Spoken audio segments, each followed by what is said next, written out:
what does the Bible say about heaven? God's house, in a large sense of the word, is the entire universe overall, with heaven being where He and different groups of spiritual beings live, like angels, cherubim, seraphim, and others. One part of Jesus' mission was to find faithful followers who will eventually live in heaven with God and His Son Jesus. In Matthew, Jesus said to His disciples, "If any of you wants to be my follower, you must give up your own way, take up your cross, and follow me." After His resurrection, Jesus said this in John, "In my Father's house are many dwelling places. If it were not so, I would have told you, for I go to prepare a place for you." We understand this to mean that faithful followers of Jesus will have a home in heaven.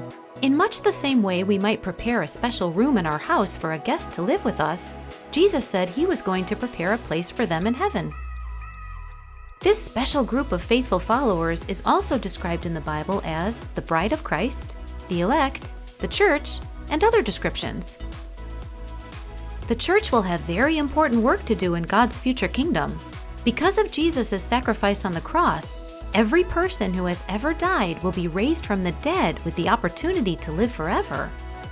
The work of the church will be to help humankind living on the perfected earth to return to a relationship with God.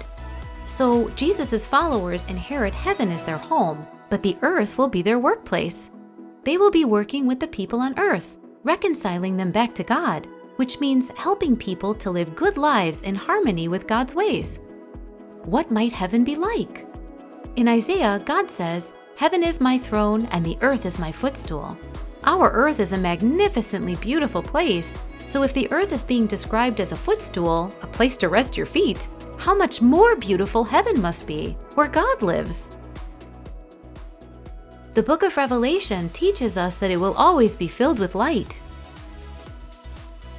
Both the books of 2 Corinthians and Revelation relate heaven to paradise, so it's reasonable to assume it's a very special, lovely place. So, what does the Bible say about heaven? God, Jesus, and other spirit beings, like angels, live there. Part of Jesus' mission was to look for a special group of faithful followers who would eventually live in heaven with Him and serve God forever. In God's future kingdom, this special group will work to bring raised humankind back into a restored relationship with God, free from sin. Thank you for liking and subscribing.